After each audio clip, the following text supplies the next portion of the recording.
Header Gallery is part of the New Media Caucus and is dedicated to promoting the creative output of our members by situating their work in thoughtfully curated exhibitions that take place across our entire web presence. New Media Caucus is an international nonprofit association formed to promote the development and understanding of new media art. We represent and serve artists, designers, practitioners, historians, theorists, educators, students, and scholars. Recognizing new media art to be inherently interdisciplinary, multimodal, and evolving, we support and advance a wide range of inquiry to catalyze further evolution of the field. The New Media Caucus is committed to extending and sustaining the diversity of our community, board, and membership. To promote an environment of equality, inclusion, and respect for difference, we prioritize inclusion as an ongoing collaborative process of growth that we continually address both within the caucus and in our field. Welcome everyone to the 24th episode of Header Presents. I'm your host Renee. And I'm your co-host Constanza. For this episode, we will discuss the recently published iBeam article by art critic Brian Droid-Kerr, Software as Underpainting. This article caught our attention for using a traditional art history term that us in new media rarely get to interact with. Now, first of all, I would like to hear what you have to say about this article, and then we can move on to discuss the actual ones. Yeah, sure. So this was actually a really well-written article, very accessible, despite the fact that, there is a very traditional art historical term like underpainting. However, one of the main ideas that I think really resonated with me was his question at the very end, which is, what is the condition of the image in contemporary media environment? And so I think with that question, we can sort of start off thinking about what he's talking about, what the implications are, and what does it mean to create painting and art in a digital age, and how does the image change in that regard as well?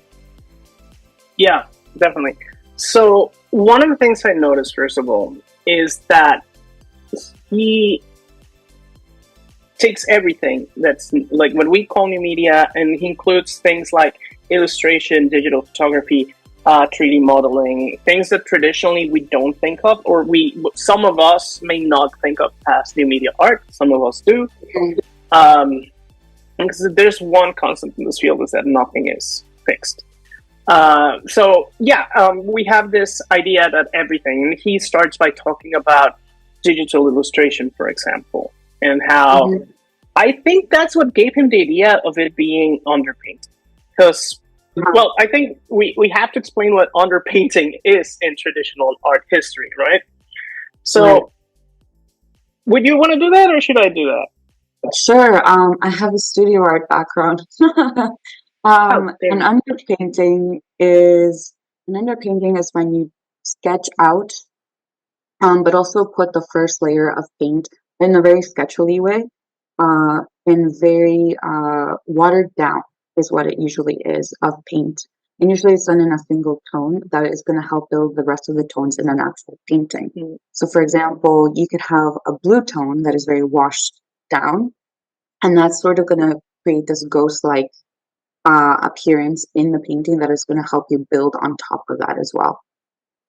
I used to use sepia. But yeah, no, definitely. So underpainting, a lot of the times when you hear like, oh, they x-rayed a painting, part of the point of that, well, besides assessing damage and things like that, is trying to find underpaintings that happen to be in the work. And there's many examples of that. There's a Cézanne that's very famous because there's in the underpainting, there's this like window that's open and there's like someone peeking through. And clearly Cézanne was like, no, this does not work. And then he just covered it. Yeah. It's a good way to track your compositional thought process. So underpainting basically is a way for the artist to test out the thing that they're trying to compose and design and everything, and then see in the actual dimensions, like, because you do this on the canvas. So unlike working on a sketchbook where you have this idea, but once you put it, like the dimensions are different, So once you put it to canvas, you can see like, okay, no, this is really throwing off my composition, or this is going to create a block of color here that's going to draw the eye, and I don't really want that. And so the underpainting becomes this thing. And it also has a little bit of relationship, I think, with palimpsest, but I don't know what you think. With what did you say? Palimpsest. Um, can you elaborate on that? Okay, so palimpsest are documents where, because vellum was really expensive, what Yeah. monks would do is they would erase what was like a page that they had, and they would scrape it off and use the vellum again. So the Mm-hmm. palimpsest is also a form of, well, not underpainting, maybe underwriting, although that Mm-hmm. has a different meaning with all the different things. But so there's this intention of erasing something, or of covering something that could be considered, could be very careful. Let's be careful with that term. Could be considered a mistake or a change of position or a path. So I do think that there's a certain relationship between both terms and both applications in terms of traditional art making. I don't know if in new media, or maybe it applies even more, Mm-hmm. perhaps. I don't know. So, well, having heard that concept of the palimpsest, is that something you agree with, or am I just shooting into the air? No, I think that's really interesting. How in many ways things in traditional art history sort of stem from one another, but you can refer back to them also in this, for example, very specific way, the vellum, right? Because, like you say, it was very expensive. There's calves that were slaughtered in order to create this. So it makes sense that they would use it in that particular way too, right?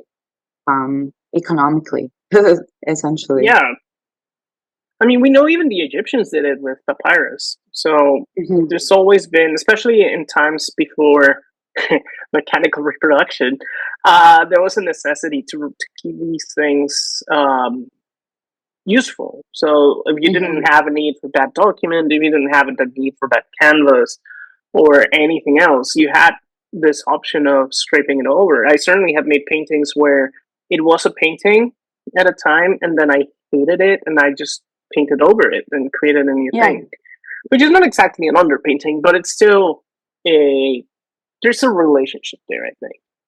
definitely. I think the most important thing for me in terms of underpainting in general is the thought process that an artist has. And that's a really, it's a unique insight that you can have into what the artist was thinking for sure and how art actually changes throughout time, even such a short amount of time when they're trying to compose an image too. Yes, So it's definitely. temporal. Yeah.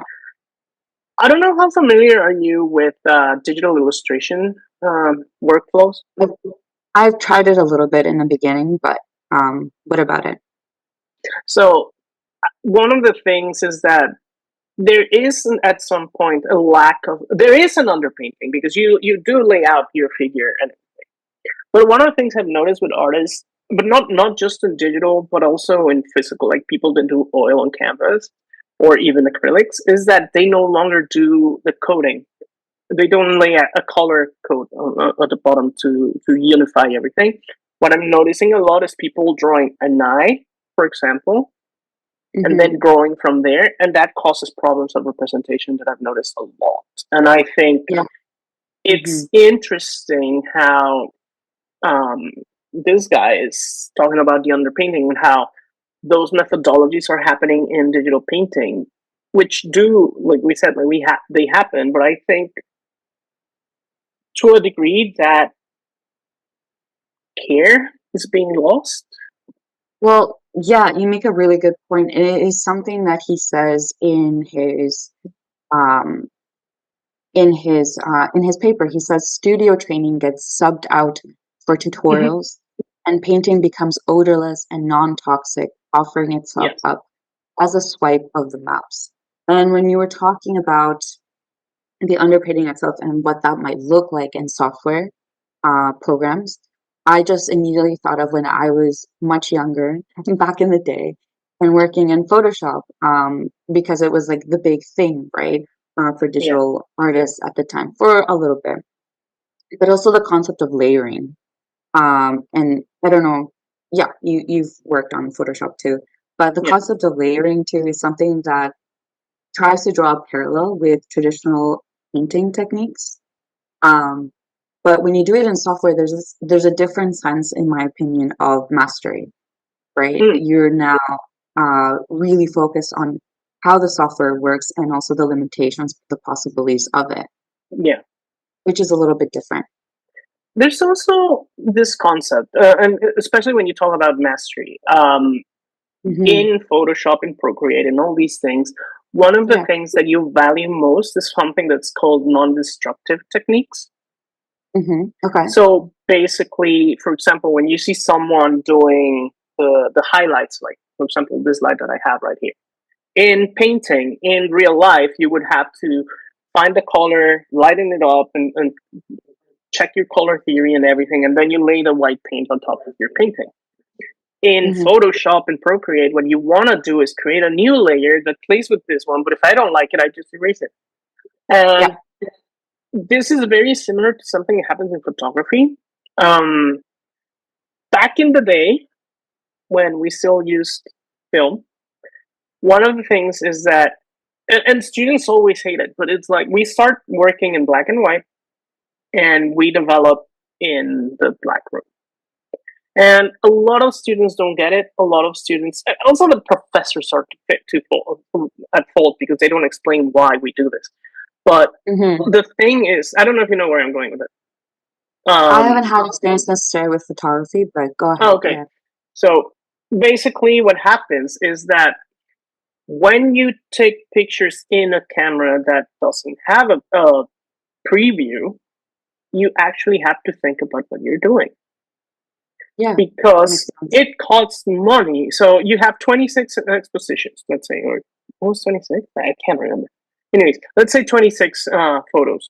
You have to take all 26 photos. You have to make sure that they're well metered. Like that means that the light is okay, that the contrast is fine, that the everything in your filters, your blah blah blah, everything is taken care of. Hmm. And then you went to the developers or you developed it, which also is a very long process. And you realize that you forgot to take off the lens cap. Oh no. Or yes, oh, very common mistake. Or you metered your flash wrong and everything is white, or you metered everything wrong and everything is dark. Some of those things you could fix in post, basically Hmm. in the dark, in the photo room, which is where the term Photoshop actually comes from. A lot of the techniques until the AI thing, most of the things that Photoshop did is things that you can actually do in the black room. So Hmm. like burning and dodging, that was done with a piece of cardboard and you were like moving it over your photo while you were in the amplifying machine and all that.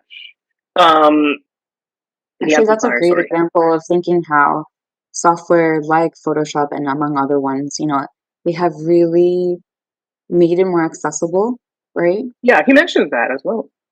Yeah, and he does mention that for sure. Yeah, so it's made, these techniques much more accessible, but also, like, again, I come back to this concept of mastery in a different way, though. You're mastering a software rather than, these techniques that, like you Yeah, were describing, right? You would have to know it and would have to train in order to do that. So it's a completely different concept already. but it's also funny that we ended here because earlier today I was writing about Ellen from Lindbergh. I don't know if you're familiar with her.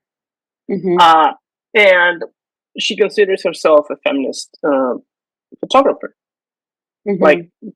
her work, in her view, even though like many like sex negative or sex critical. Sex critical is the term, I think, for feminism.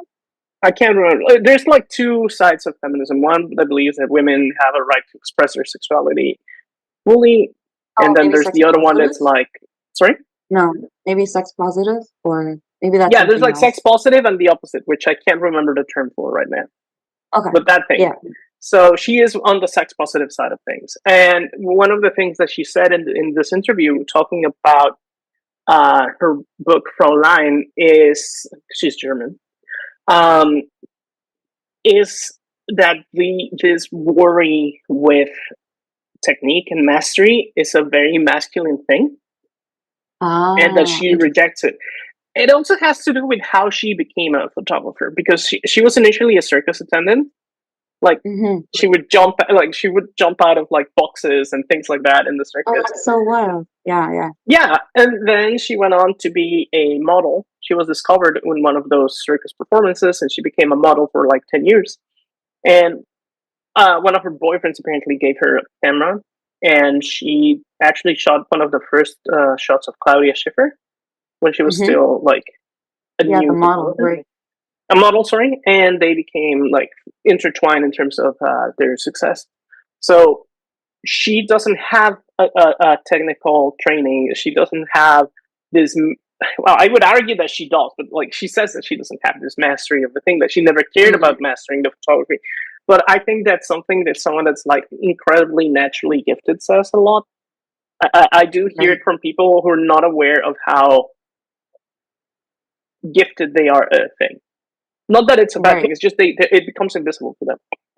Um, but yeah, so it's funny that we talk about mastery, but I do think that not working in black and white, not working with the uncertainty of the lack of a viewfinder, Yeah. which is a digital technique, and it happens in everything, in Canva, in Procreate, in Photoshop, in uh, any method. Like it doesn't even have to be visual. Like even music, like you used to have the tapes, and you only had certain number of takes before your magnetic tape just was shredded to and gone. The same with Mm-hmm. film. Like you only had so many rolls of film that you could like film a movie, and your actors only had so many takes. And now we had like one of the. I don't think people grasp this when they talk about Marlon Brando. Marlon Brando demanded like thousands of, well, not thousands, like tens and tens of retakes. And the only reason he was able to do that is because he was such a big star. Yeah. But if it was John Smith, like it's like you have two takes and you have to nail it or you get fired. So Mm-hmm. we have lost this uh, attention to detail in a way. So it feels it's weird because we're still getting artists that are really good, but I think they're succeeding in spite of themselves In spite of themselves. Okay. because they Right. don't have the technique. So one of the things that you notice a lot is like people struggling with a thing, or complaining about a thing being hard when it's actually very simple if you took the same time to master the thing.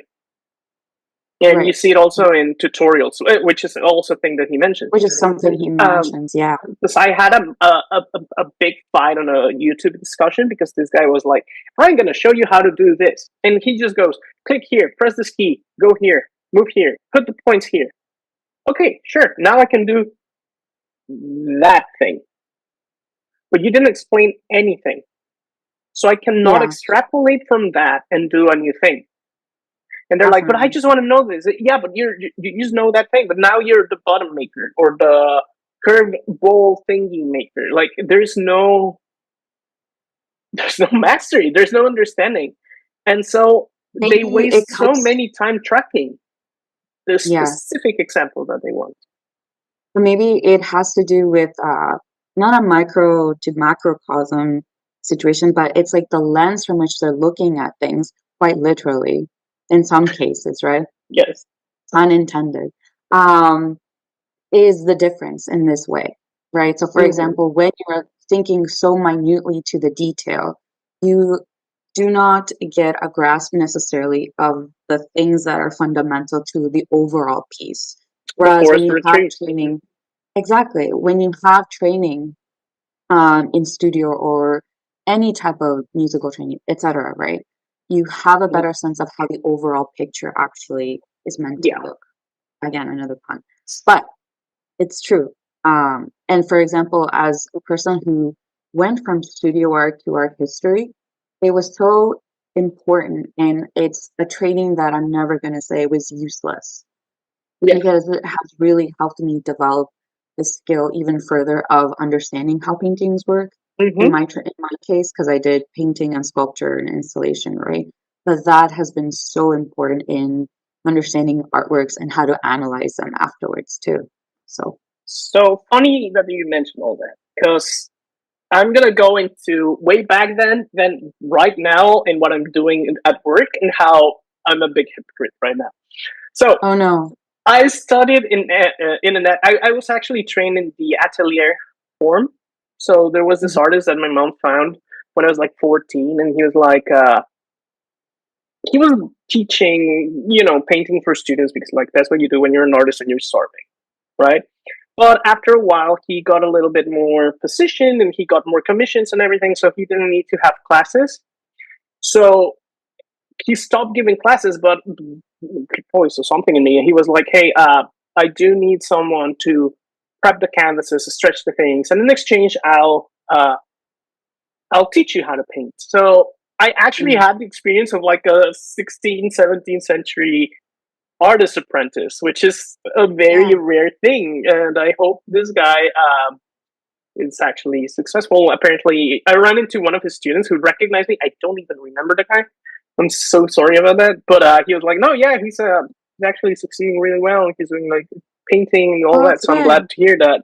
Yeah, Yeah. Paco Marin is his name. So if, anyone in Puebla finds him, it's really good.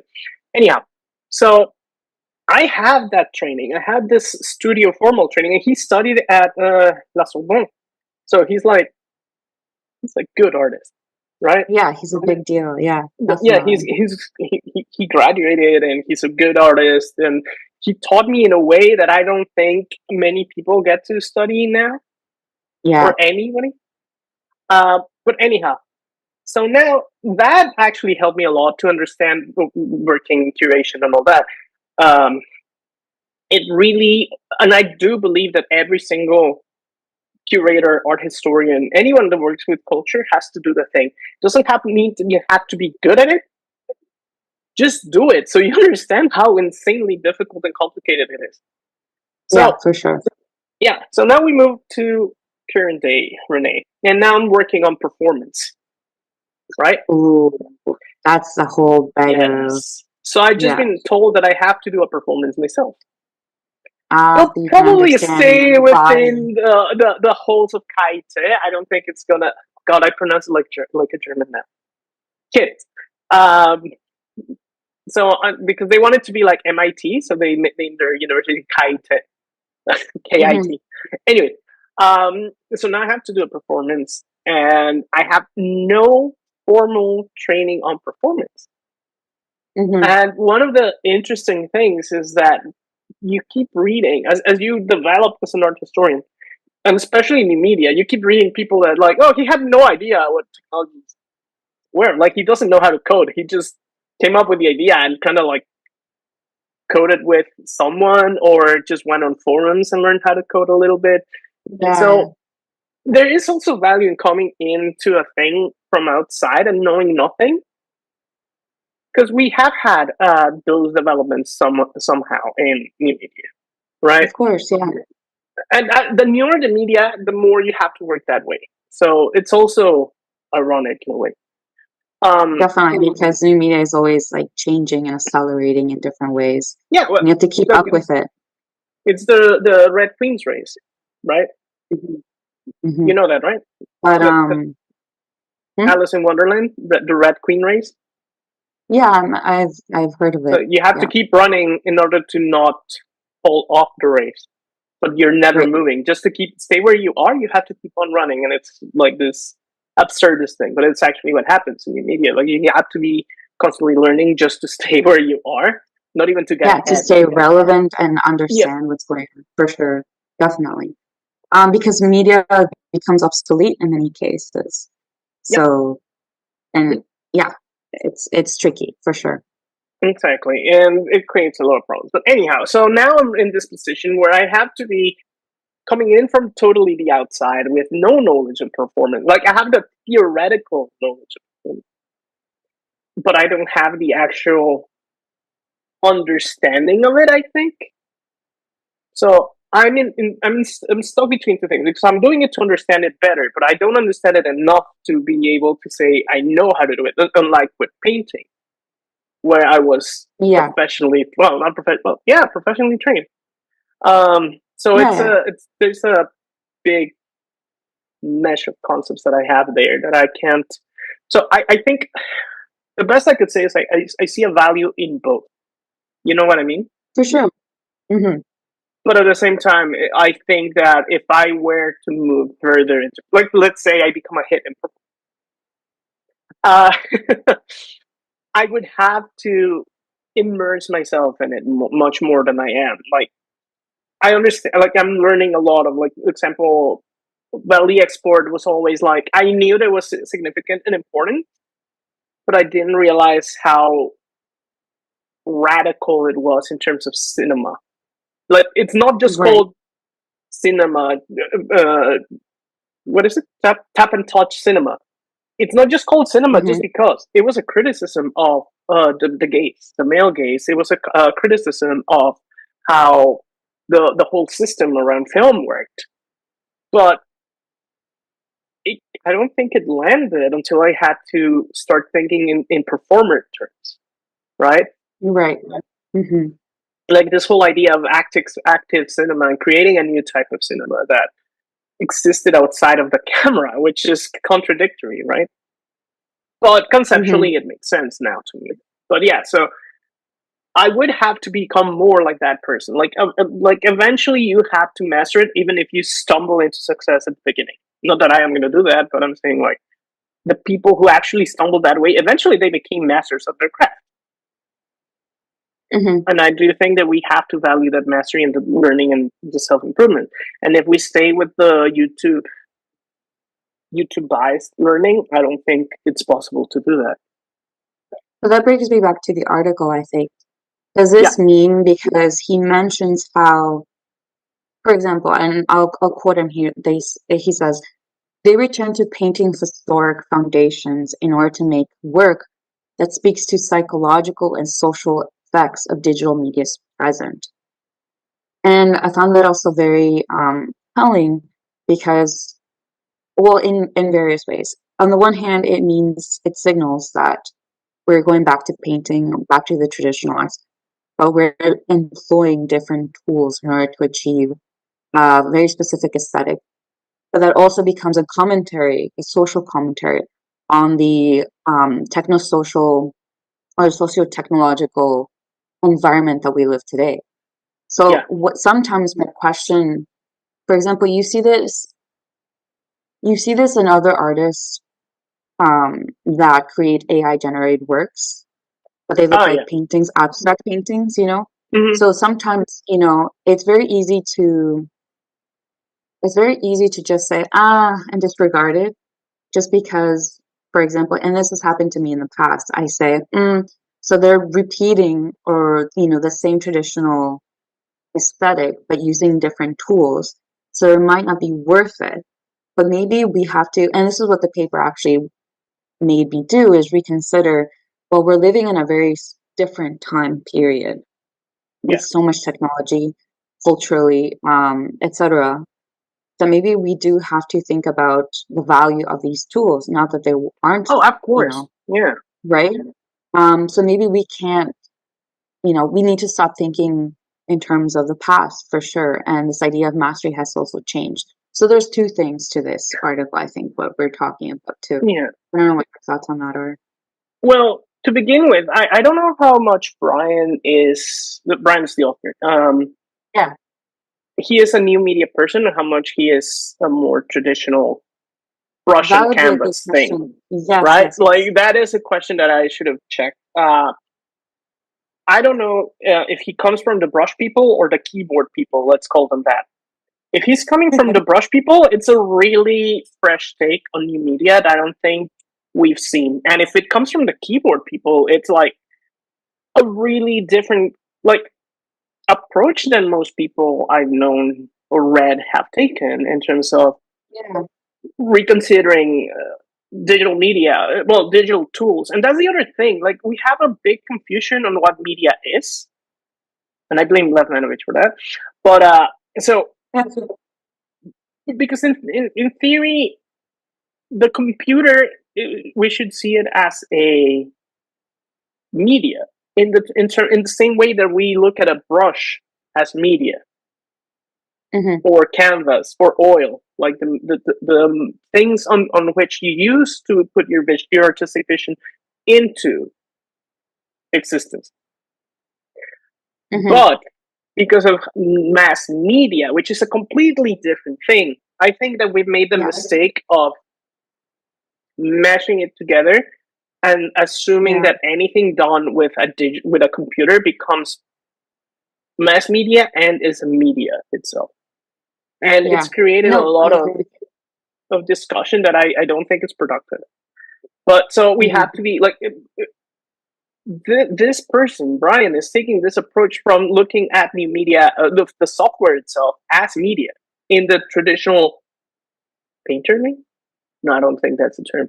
Or like the traditional physical interpretation of media, Right, rather right, than right, right. from this polysemitic mishmash of ontological Yeah, terms that yeah. we have created, right? Um, which is refreshing in itself. And again, if he came from keyboard people, that's insanely revolutionary.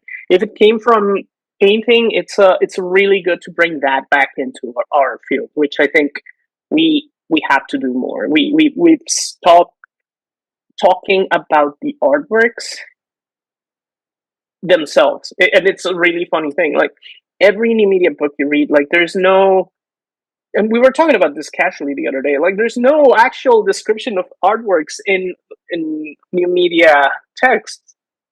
Oh, you're Like, right. Yes. There's the whole idea of the traditional art history where you spend an entire manuscript, dissertation, or like article just talking about one single work and then minute details exactly, about it.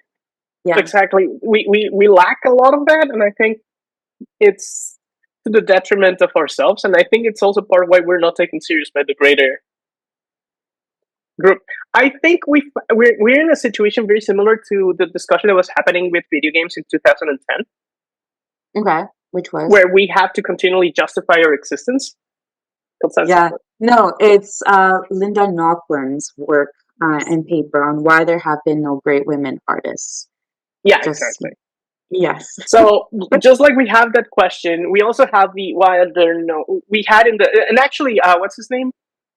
Roger Ebert. He jumped into the discussion of video games as art, and he was like, he was responding to this woman who was talking about video games as art. That whole thing could be a discussion that we could do later, because the Oh yes, article that, and she I know talks which and one you're she ends up talking with about. market share, and it's like that's why nobody takes us seriously. We're talking Yeah, about video games as that's art, and she talks about market share. But she poses the question, why are there no great video game artists? And Roger Ebert says there's never going to be any. And new media has the same question. Why are there no great new media artists? I think there's actually articles written with that title, have questioned this. Like, and I think it's because we keep trying to play by the old rules, and also because we are constantly trying to justify our existence. So we never take and say, okay, here is this work by Jody, and then just dedicate a complete book to just one work. Instead, we talk about the whole thing. hmm Sorry, you were going to say something. No, no, no. I'm just thinking about why is that the case then?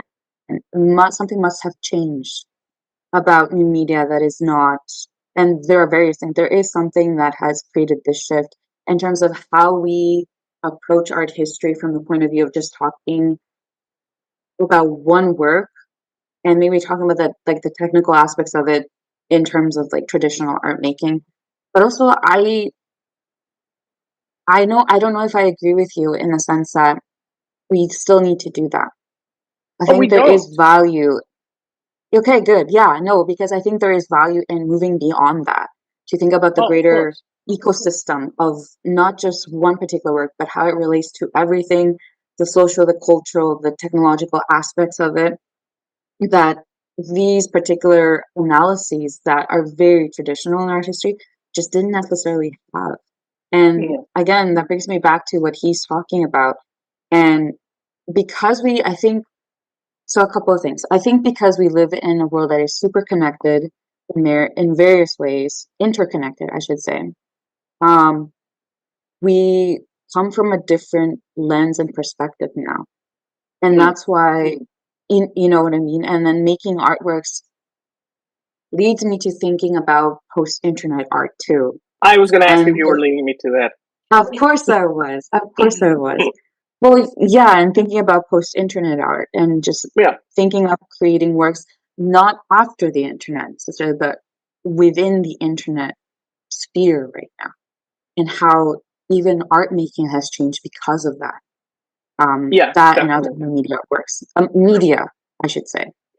Yeah, well, what you say, like within the internet sphere, I think one of the things that's important to keep in mind is that that internet sphere doesn't mean just online anymore, Exactly. right? Because Absolutely. we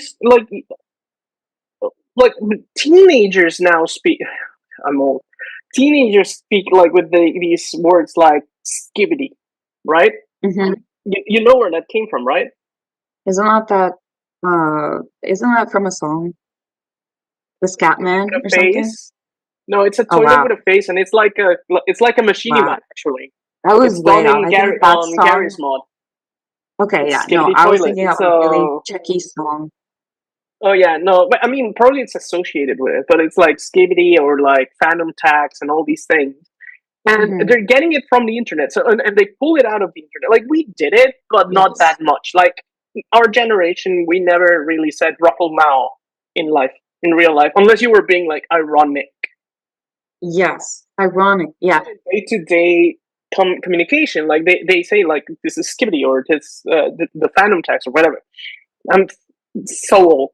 Uh, No, but but they use it. okay. They exist with like even things like remember Slender Man Yeah. and the whole thing, the horrible thing that happened. That's because they're pulling from like they don't exist outside of the internet, even when they're in meat space, right? That's an actual Yeah. term. Yes, it is. Um, Yeah. yeah, just for our listeners, meat space is not something I just pulled out of nowhere. No, Just that's to be definitely. disgusting, it is an actual historical term.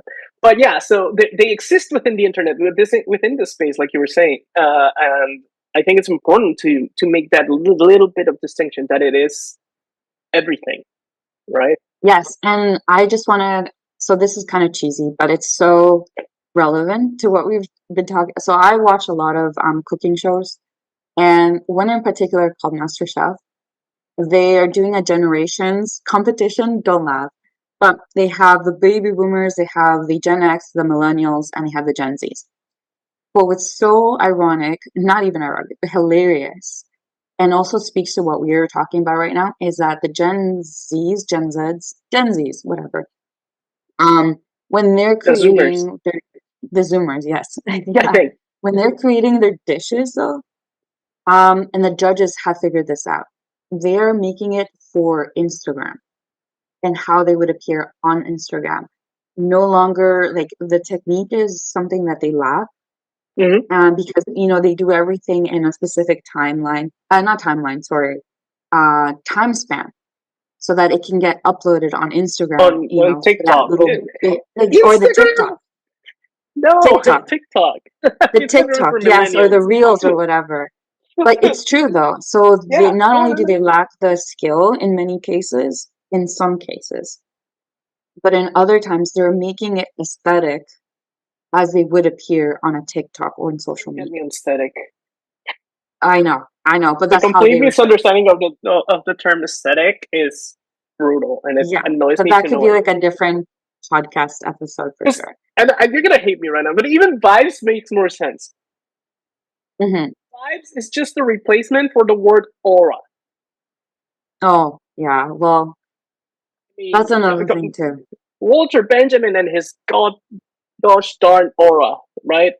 Yeah. Let's not talk go there, but yeah, that one makes sense. But like you're saying, and yeah, I see it in their works. Like when they're like, well, when I had students, they were doing this. Like it's gonna sound really funny, but everything is mediatized, and nothing, and everything is done for like this microscopic attention spans, but also for this very limited um, media literacy. I don't know if you've Yes. noticed this. Like they take No, you're everything at face absolutely value. right. Like everything is taken Yes. at face value. There's no space for metaphor, so it's very hard to get them to understand. And when you explain art to them, Hmm. they just want facts that they can like spew back. Like it's so funny because that's how the boomers were. Hmm. Like boomers were really like sit down, listen. This is what the teacher said. This is what you're learning, and this is what you're gonna repeat for the rest of your life. And Right. then you had, well, Gen X, nobody counts Gen X. But like millennials, like when we were writing essays, it was never about repeating things. It was always about like having to make an original contribution.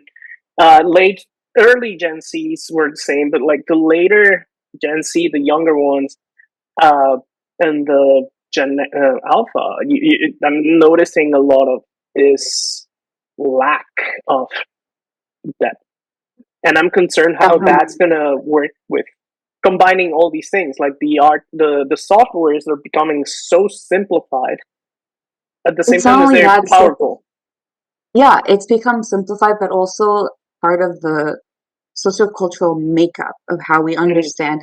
This honestly reminds me of Jean Baudrillard's concept of simulacra and simulation, which I'm not going to get into, but like everything has been We're just dancing transformed. around things. We are, aren't we?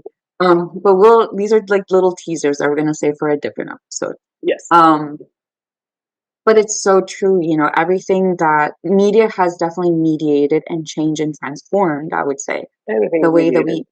we mediate with each other, how we go about our daily lives. And it makes me think about what Brian is also talking about in his article, which is he says the artificial, so he's talking here about glitches, right?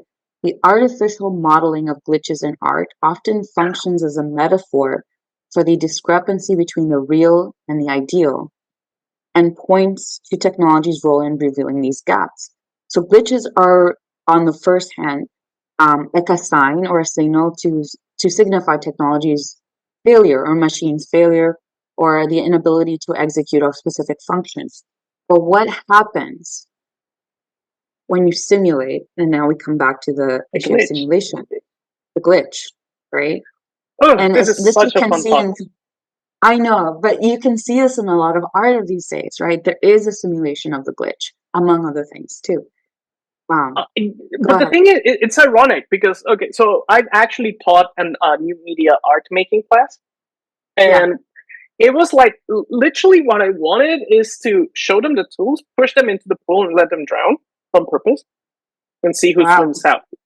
It sounds mean, but it actually worked, and they really enjoyed the class. So the idea is like, okay, this is HTML, this is head, this is body, this is header, this is how you do styles. Here's a list of all the styles. Here's a list of all the modifiers. Make a web page, an art Mhm. web page. And some of them actually liked it a lot, and they were actually really good. Um, and the same thing with what was the other one that was really well? Like Twine. If nobody knows, I've been getting into Twine narrative now, and it's so powerful. I never realized how incredibly like you can make full fledged games now. Yeah. So anyway, but that's Twine. But when we got to glitch art, Jesus Christ, it's impossible to do now. Because why? Because Windows and Apple, well, Apple and Microsoft have made it so you cannot glitch files anymore. They just report an error. So Hmm. this simple thing of taking an image, opening it in the hex editor, and then just cutting or moving around or adding letters no longer works Right. because the operating system, like we're talking about at the operating system level, it's doing a checksum to see that they're both equal. Like the Yeah. original file and the new one that you're or the modified version that you're doing are the same, and because if the text is not, it doesn't let you open it. So Hmm. that form of glitch making is dead unless you have access to an older computer. Oh, I see. But don't you find it funny though? And I'm I mean, thinking it's about annoying. this right now. Well, yes, annoying, but don't you find it funny that an error or something in this? So let me say this first, and then I'll mention something else. Um, don't you find it funny that an error that was very much based on the system itself or a malfunction has become a particular aesthetic? Oh yeah, the glitch You aesthetic is know, big in the glitch in that TikTok. yes, Um, but there's also like precedents for that in like the 1990s with I'm trying to remember Mechman, who was very big on glitch aesthetics, right? The other thing that I was going to mention though is how not only has the glitch or like an error of some sort become an aesthetic to pursue or simulate or repeat, mhm. but also it's that article that you actually sent me about video games, and or maybe it was Raz that sent me the article on video games and how they were trying to replicate the idea of Pixel? pixel art. Yeah, the pixel. That was me. Yeah, that was you. Okay, that was you. 'Cause I think both of you sent me the same article, which is really funny. Oh, I see. Yeah, it makes sense. So Yeah. I'll go a little bit in depth into that. But first of all, going back to the glitch one, you know what we ended up doing? We had to use Procreate, which is a art coding language thing.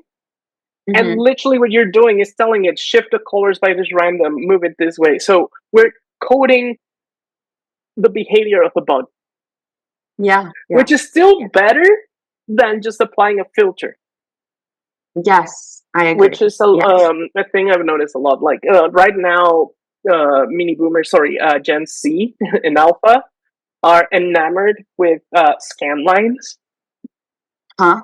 Huh? like from VHS. Remember when they're like, it Yeah, was yeah, like, yeah. and you had to move the little thing until they stopped. So they're fascinated with that, but they're not replicating it correctly. It doesn't, like, to them it looks like it because they don't have the qualia. Yeah.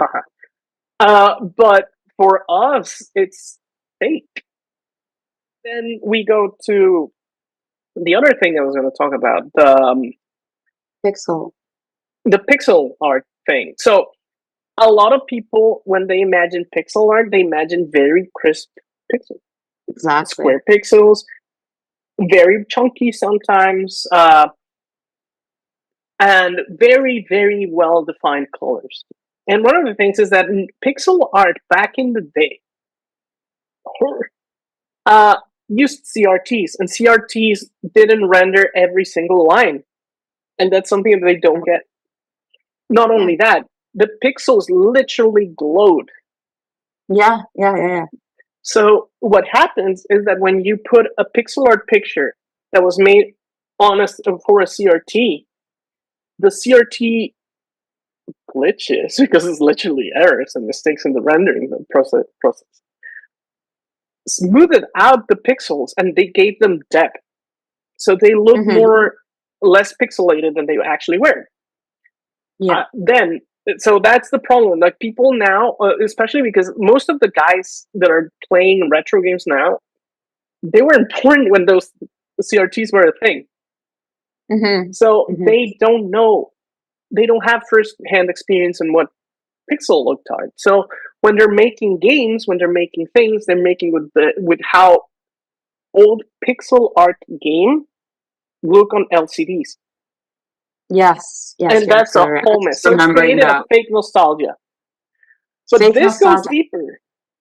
Yeah, This we're getting to the, the nitty-gritty of this whole discussion, right? yeah. But again, it comes back to what Brian was saying. What is a condition of the image in contemporary media environment now? How has it changed? And as we've been talking about, it's been simulated, it's been replicated away from its original, and which is very Yeah. ironic when you think about Benjamin, concept of the aura again. Like, what do we do Yeah. now? Maybe there's nothing we can do, and it's just a symptom of, Oh, of course. this, right? It's symptomatic of our social cultural, social technological, I would say, So environment that we live I'm going to touch on several things, but I'm going to tell you this just so you remember it and I don't forget it. Steve Dixon and surveillance. Okay, but in. I'm going to Hmm. go real quick back to the pixel thing because I want to show when I was doing that search for that thing because I'm using it in an article as well. Uh, I came across a forum where some people were discussing pixel art, and there's this artist who does pixel art, which is very, very detailed, and people are like, "Oh, that's not pixel art. That's just the regular art with the anti-aliasing turned off." And I'm like, right, like this other person is like so confidently incorrect in how pixel Yes. art was that they don't know that that's how it was. Like it was that detailed. It's just that we had the blurring effect on CRT. But he sees detail and he thinks that that's not pixel art because pixel art's supposed to be chunky. Yeah, Because yeah. they are only thinking of Nintendo NES. in 1986. Mm-hmm. But they don't have a record. They were not alive back then. I was there when the texts were written, when the ancient texts were written. So we have this fake nostalgia, and it's reshaping our memories of art history itself in a way that we Definitely. don't see with older art history, which is ironic. And it's also why we need going back. Look how we're tying this whole together. We have Yes, to, it's come full circle. yeah, exactly. We have to do these discussions on how digital media, new media art works look like and mean and everything in depth, because we're Mm-hmm. losing it not only because of preservation issues, which is a big thing for me, but also because of memory. Like the memory is getting corrupted in a way because everything is like, oh, it just looks like this. And there was this article that there's this one little thing about the relationships between input and art and the output and how the output becomes input, and everybody references that, and there's this tiny little screenshot, and I think I've mentioned Mm-hmm. this before. Turns out it's a flash animation. So we've had like at least a generation of art historians talking about this thing without actually knowing what it is, because nobody mentions that it's an animation and it's cycling, and that's why it helps explain the cycle. But if you just see the photo, it makes no sense, or you can draw the Right. wrong conclusions, which a lot of people who write about that screenshot do. Now, Interesting. Mm. yeah, so it's, sorry, you were going to say what you were thinking, because I've No, been no, speaking go a lot. ahead. No, you're fine. Okay, so the other But thing we have, oh yes, mhm. no, no, No, no, no. Just trying to circle back to the article. just real quick, because this is going to tie back, and I think you'll appreciate it. Steve Dixon, in his digital performance book, um, he talks about how people were super worried. Like in the art world, people are very worried about surveillance, right? Like everybody's like, oh no, surveillance is the end of the world, blah, blah, blah, blah, blah, which I agree with. But one of the things he says that everybody forgets that in the mainstream, surveillance is a very popular thing. It makes people feel more secure. It helps people deal with a lot of things in terms of their day-to-day lives, because once you activate surveillance, like he's talking about webcams, for example. Yeah. Like this is a surveillance device that we're using right now to communicate. Mm-hmm. So he's making the point that sometimes in the art world we like catastrophize, but we think that our position is the only position that's right. So sometimes when we do these podcasts and everything, we also have to keep in mind that normal people, we are not normal. Just, you're in the media, you're not normal. Normal people don't see the things the same way we do, and we have to be careful to keep in mind why they find it attractive or interesting. Why do they feel this attraction to these remediated and digitalized and compressed experiences? What is so appealing for them? What is happening in society that makes them attracted to this, right? Yeah. Anyhow, bring it back. Bring it back. So what What you can we were wanting. expect? Yes. No, no, no. What can we expect to see in the future then? If we, given this discussion, what is going to become of skill? Or is that just a moot point at this point? I What is think, going to become of the images we make? well, you're gonna hate this answer. I think that AI, Oh no. yes, hold on, is a good thing for one reason only. It's making us value human expertise again.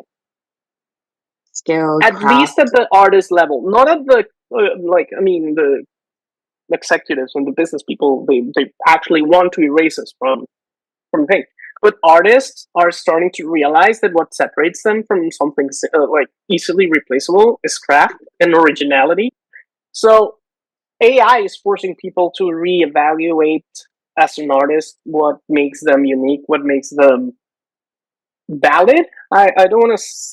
I don't like that word, but it is a thing, because when your whole activity is being slowly replaced by generalized, most common denominator thing, which is AI, you have to distinguish yourself, and the only two ways that you can do that is by being very, very original. So in a way, I think it's gonna create two things. We're gonna have an incredible mass of lump, meaningless, senseless, milk toast things, but then we'll have some really good revolutionary things, because they have to be, I agree. because otherwise there's nothing.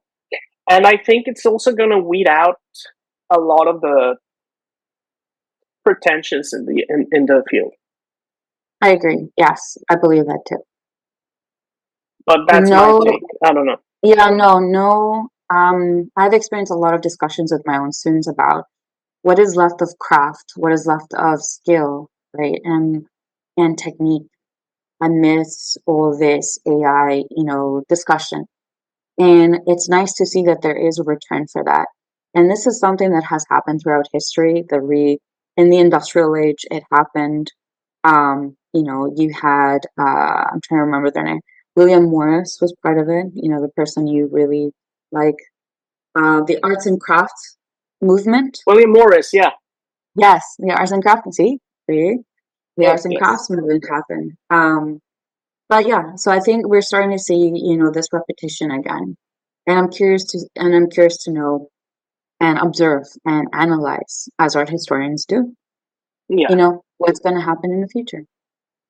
Yeah, I mean, you're right. It goes in stages, but this time, because of how capitalized everything is, it's a little bit different. But industrialization was also capitalized. It's just but it wasn't capitalized to this degree, right? Like, this is what I mean. It's to a degree that has been so fundamentally, that has fundamentally changed our concepts of the economy, of our role in the economy as well, and how we participate in this whole thing as well. And so it's much more advanced capitalist oriented for sure.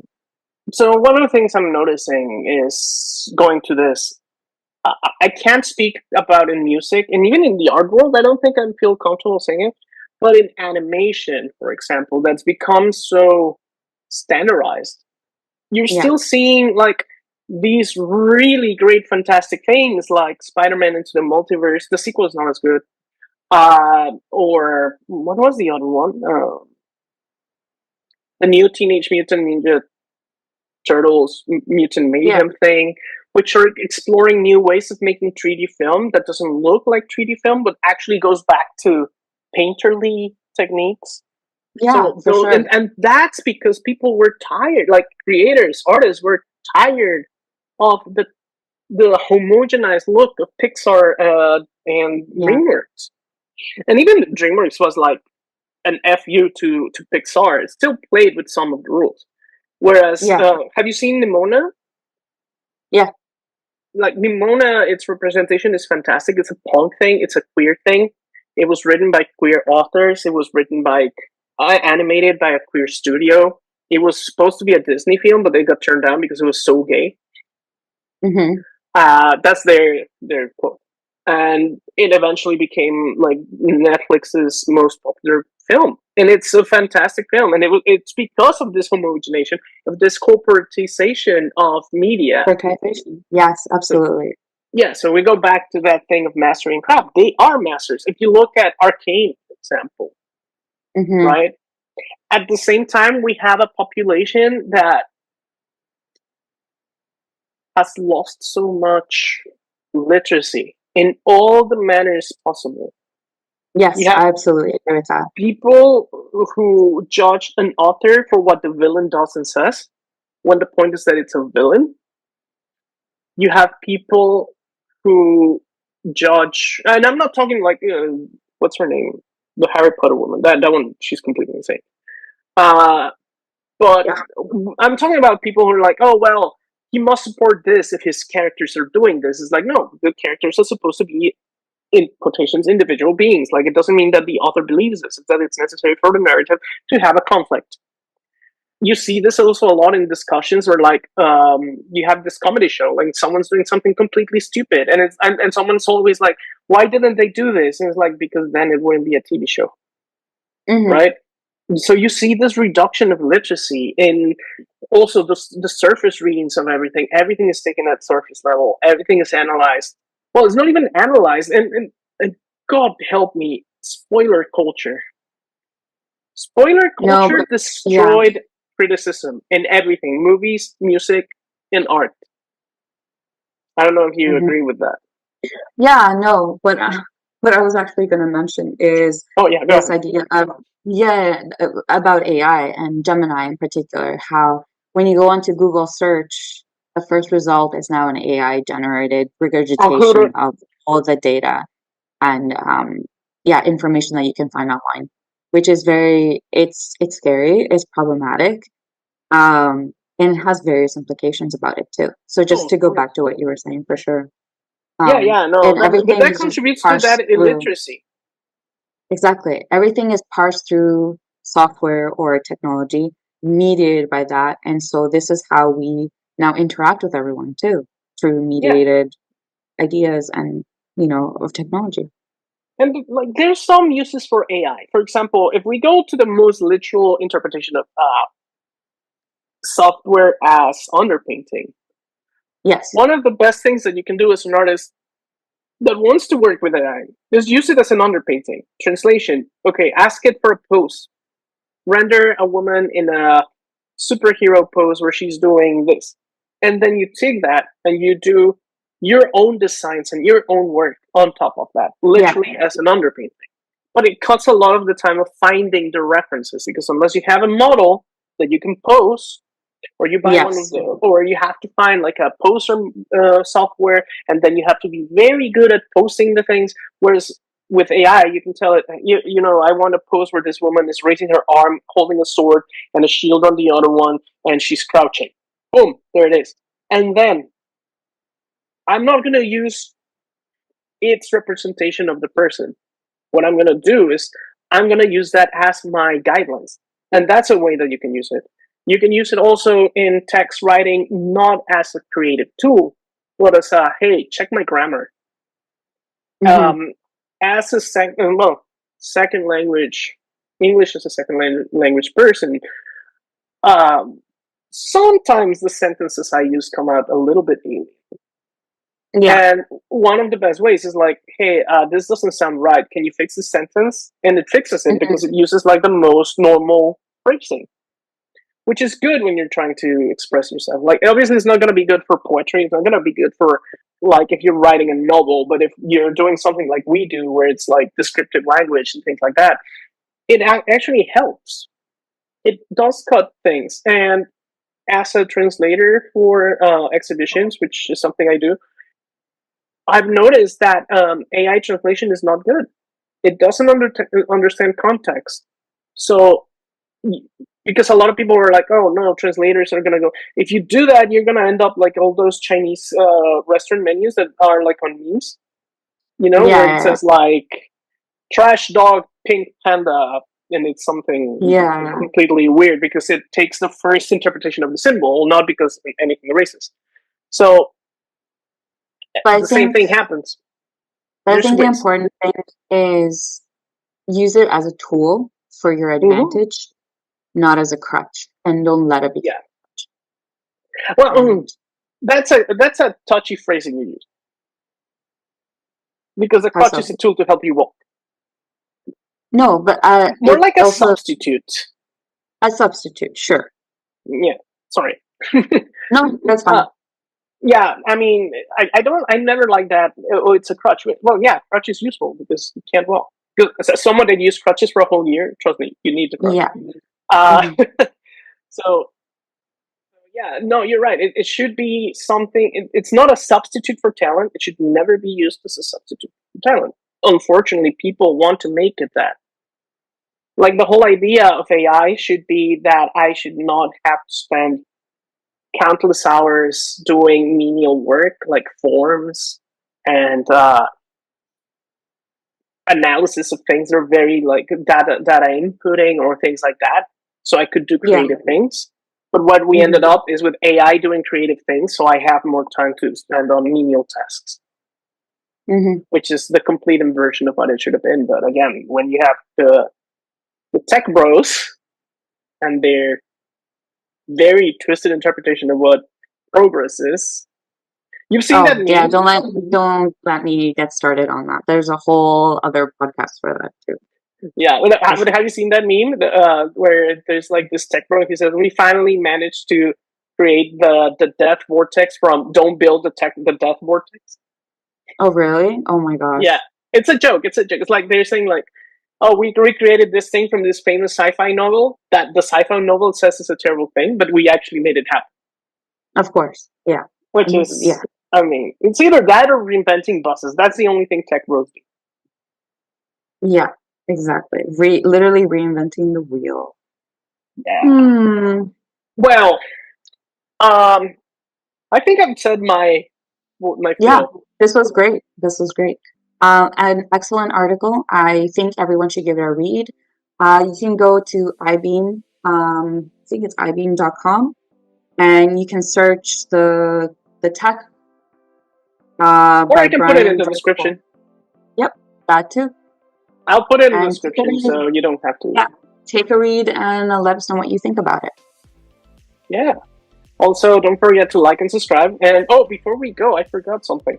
This is our 24th episode, meaning this is our 2-year anniversary. And I realized 5 minutes before we started doing this. So maybe we'll put like little party hats over us the whole time with AI.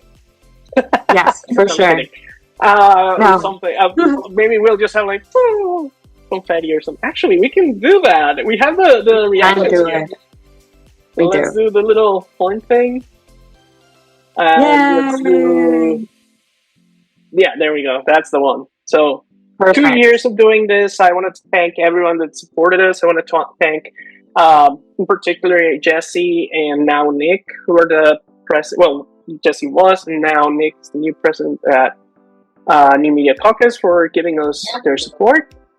I want to thank our listeners, whoever you may be. Thank you for giving us a few likes and like us more. Yes. But yeah, so 2 years. I can't. When we started this, I honestly was hoping that we lasted a year. Now it's 2, so I'm super happy about that. Excellent. Yeah, we're doing well. In a way, it was really cool that it was this article because it let us go into a lot of things. Yeah, and the text itself was really good. Like one of the things I think you mentioned it before we started recording, but this whole it's written in a way that's approachable, but it's not dumbed down. Super accessible. It's like in the middle of like casual and professional. Like, if you're new to new media or you're not familiar, you can understand it and you'll be like, okay, what is this? And then you can Google it, Google it and find what the thing is. But it's not complete nonsense, right? It's not just a collection of postmodern terminology. Yeah. On the other hand, it's also not something that's like you're like bashing your head. It's like, oh, this is basic level thing. It actually has a point. It has a discussion. It can be engaged by different people. And I think it's a really good article. And I do hope to read more from what's his name? I forgot. That's horrible. Brian, right? Brian George. Yes. I don't know. It's something French.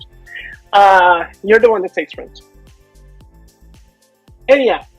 So with all that said, I'm gonna say thank you to all, and we'll see you next time. Bye.